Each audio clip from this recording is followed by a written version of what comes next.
नमस्कार दोस्तों, स्वागत है आपका आपके अपने जॉब्स डिक्शनरी चैनल पर।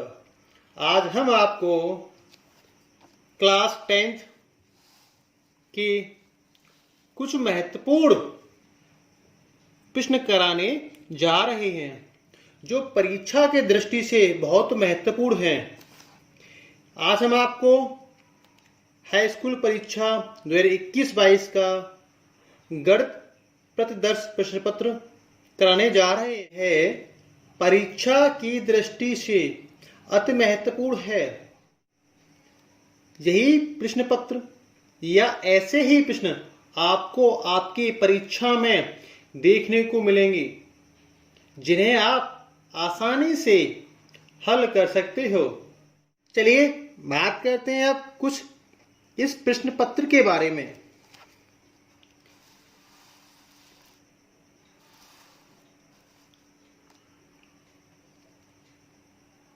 बच्चों, कुछ निर्देश दिए हुए हैं यही प्रश्न पत्र में जो आपके लिए महत्वपूर्ण हैं।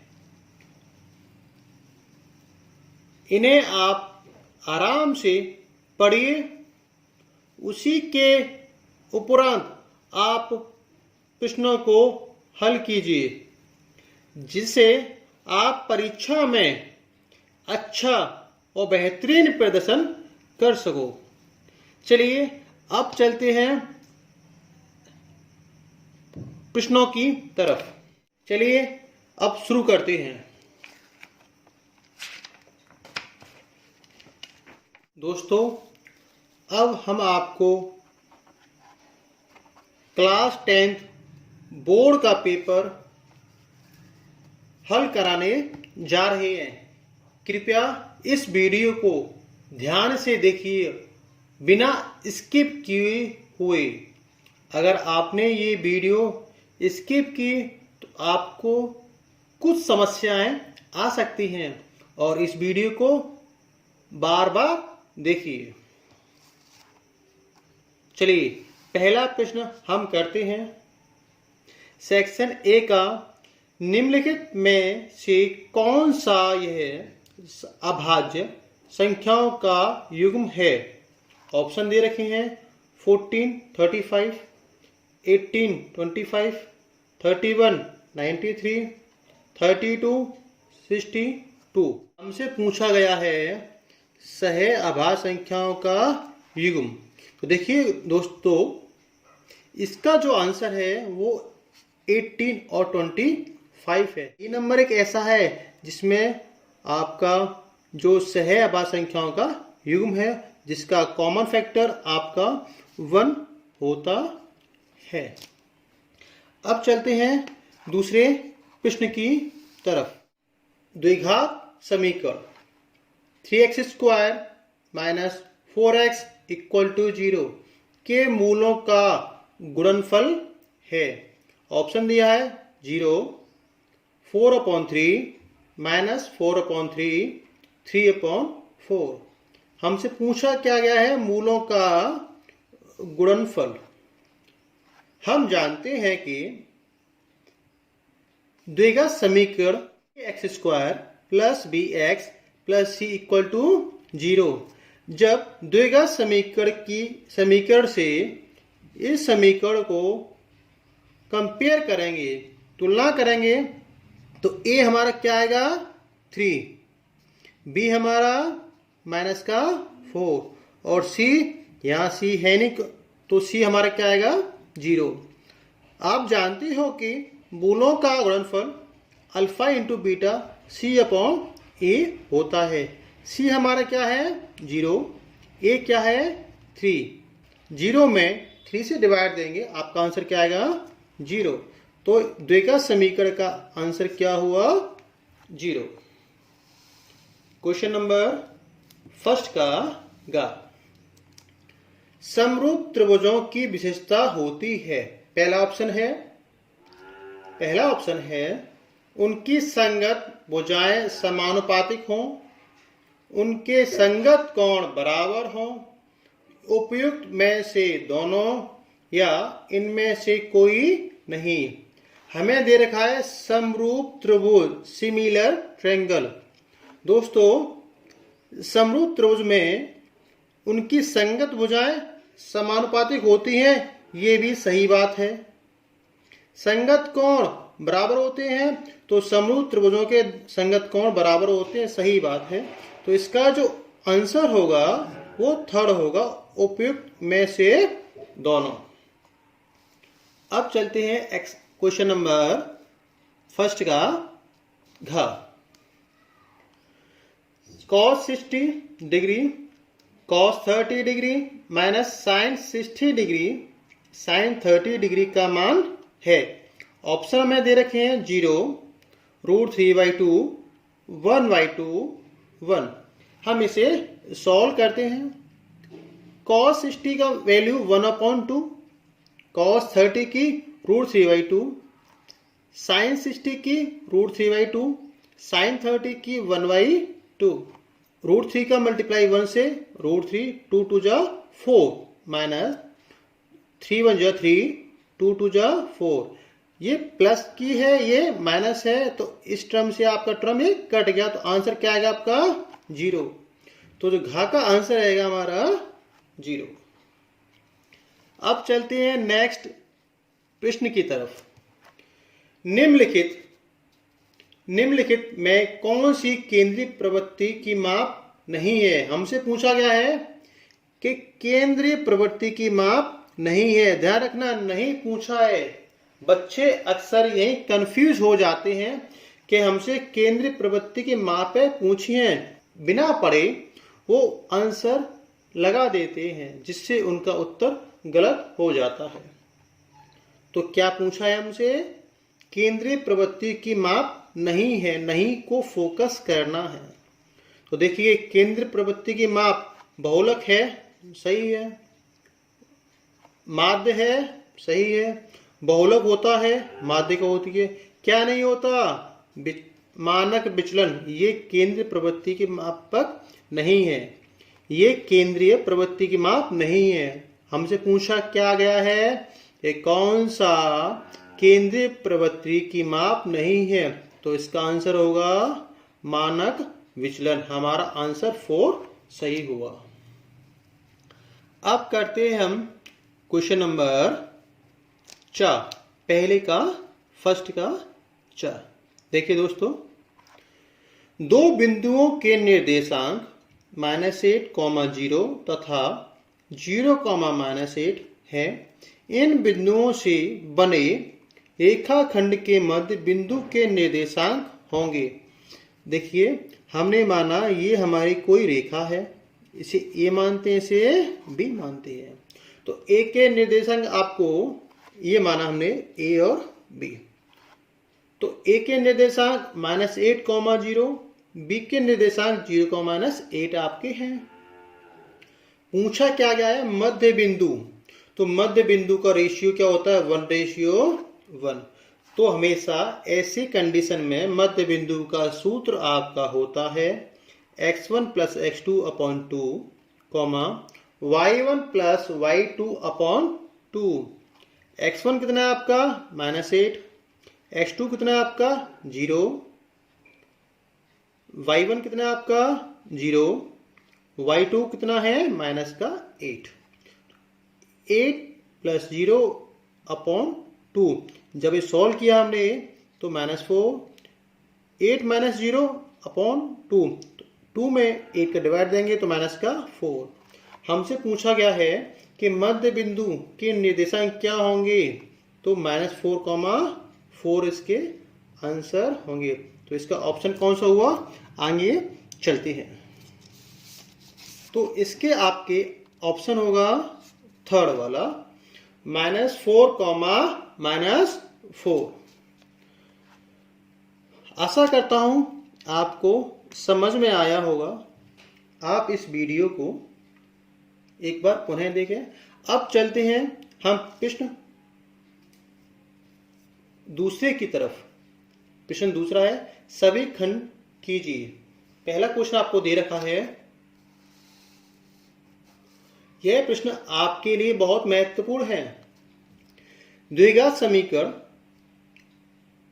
का द्विघात समीकरण 2x² minus 4x plus 3 equal 0 का विविक्त कर ज्ञात कीजिए और फिर मूलों की प्रकृति ज्ञात कीजिए।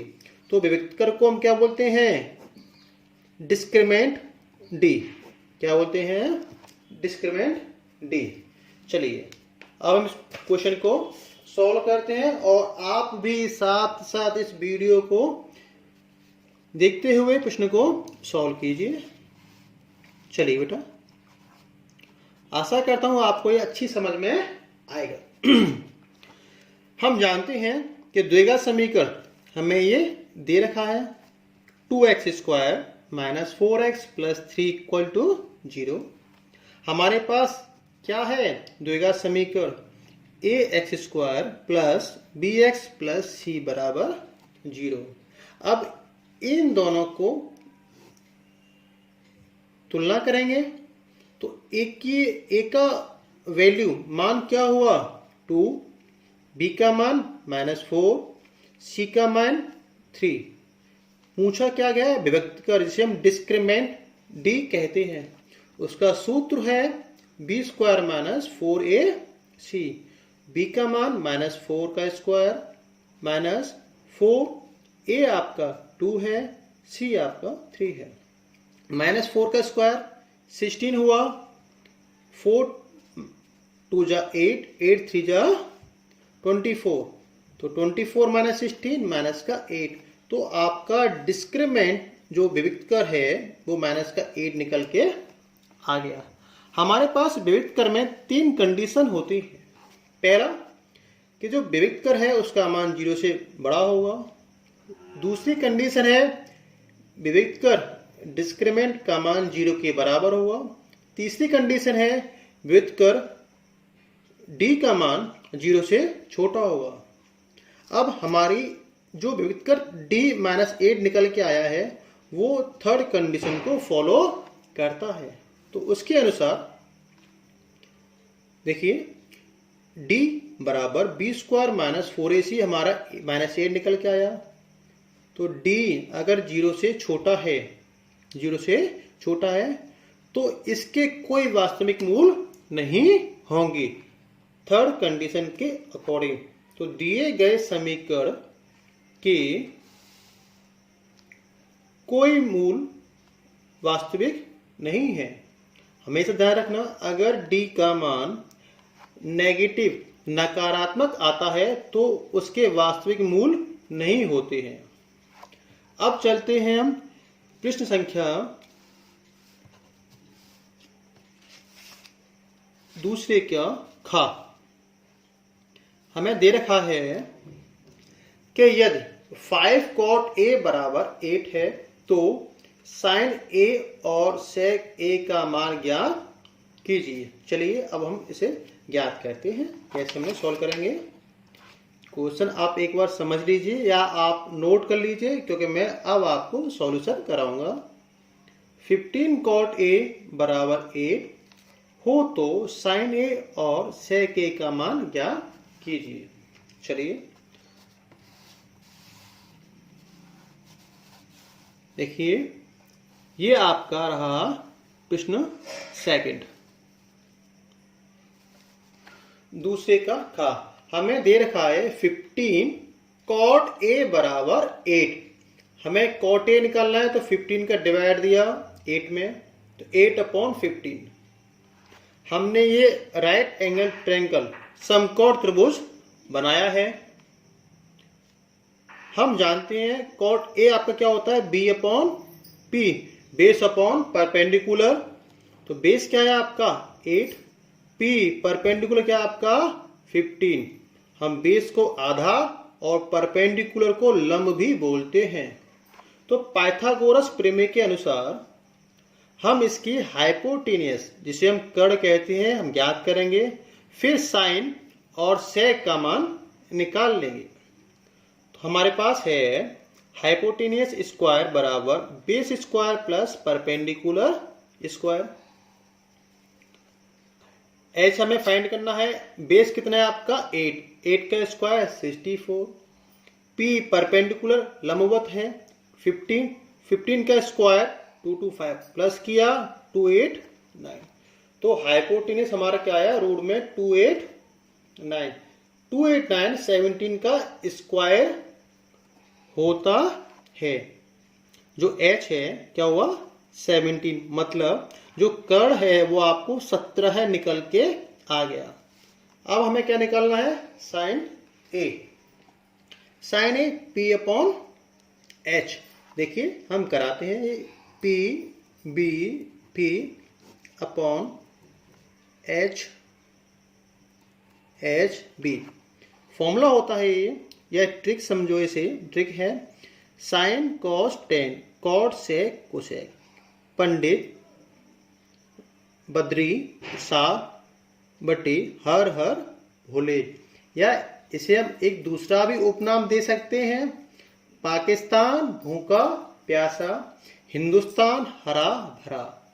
इसे आप आसानी से याद भी कर सकते हो, सारे टी रेशियो, सभी टी रेशियो इससे आप ज्ञात कर सकते हो। या आपके अनुसार हिंदी में लाल बटे कक्का ये भी होती है, LAL लाल बटे कक्का।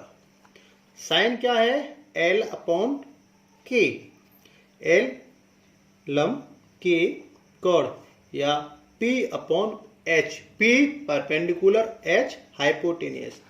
तो sine A P upon H होता है। P कितना है आपका 15, H कितना है 17, तो आपका साइन A हुआ 15 अपॉन 17। इसी प्रकार सेक ए निकालेंगे तो sine cos tan cot sec H upon B, H upon B हुआ, एच कितना है 17, बी कितना है 8, तो आपका sine A 15 upon 17, sec A 17 upon 8 निकल के आया। चलिए अब चलते हैं सेकंड के गा की तरफ, क्वेश्चन पढ़ते हैं फिर हम इसका सॉल्यूशन करेंगे।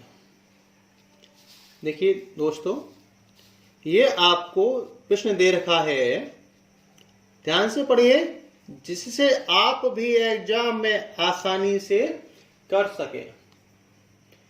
गा है यह दो समरूप त्रिभुजों का क्षेत्रफल, समरूप त्रिभुज सिमिलर ट्रायंगल का क्षेत्रफल क्रमशः है 121 121 वर्ग सेमी तथा 289 289 वर्ग सेमी है, तो इनकी संगत भुजाओं में अनुपात ज्ञात बताइए या ज्ञात कीजिए।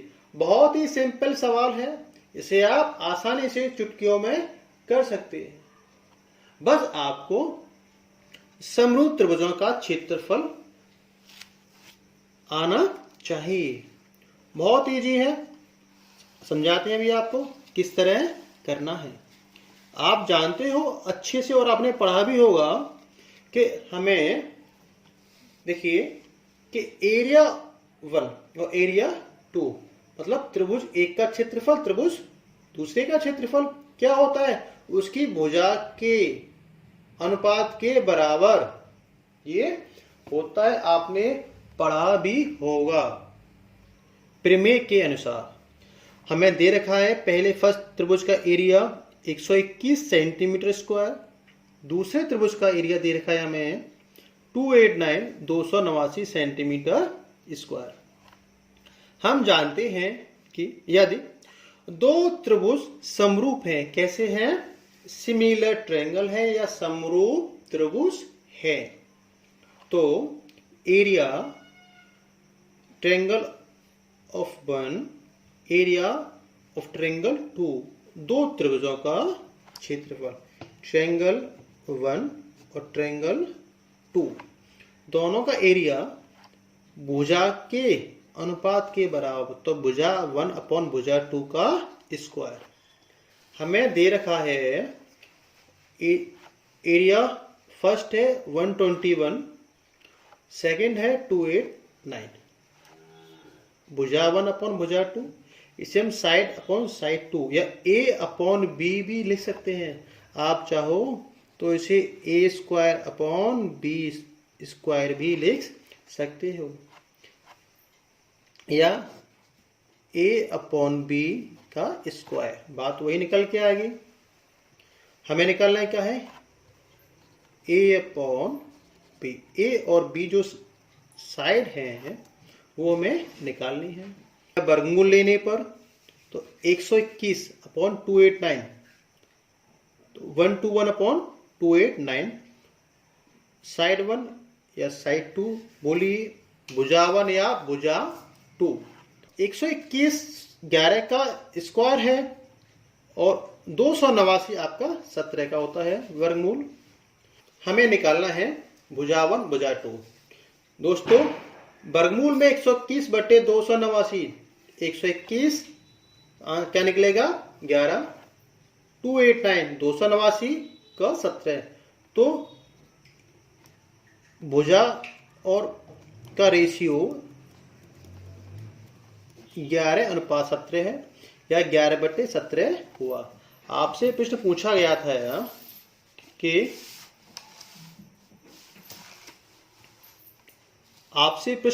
गया था कि इनकी संगत भुजाओं में अनुपात बताइए। तो अनुपात क्या हुआ आपका, जो इनकी संगत भुजाएं हैं, तो इनकी संगत भुजाओं का अनुपात क्या हुआ 11:17।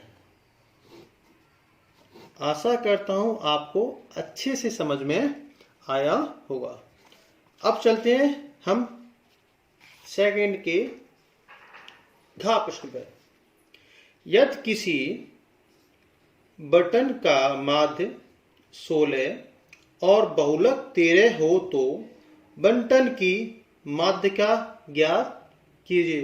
बहुत ही सिंपल सवाल है, इसे आप आसानी से चुटकियों में कर देंगे।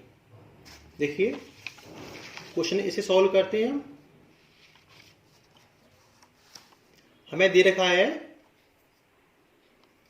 माध्य मीन कहते हैं 16 बहुलक मोड 13, माध्यिका या मीडियन हमें ज्ञात करना है। तो हम जानते हैं कि ये हमारा सूत्र है 3 माध्यिका बराबर बहुलक प्लस 2 माध्य, या हम इसे ऐसे भी पढ़ सकते हैं 3 median equal mode plus 2 mean. आप दोनों में से आसानी से कर सकते हो। माध्यिका हमें ज्ञात करना है, बहुलक कितना है 13 प्लस 2 मल्टीप्लाई माध्य कितना है आपका 16, तो 13 प्लस 16 2 जा 32 प्लस किया 45, 3 से डिवाइड देंगे 45 का 15 टाइम्स, तो माध्य का आपका निकल कितना आया 15। और यह प्रश्न आपकी परीक्षा की दृष्टि से बहुत महत्वपूर्ण है।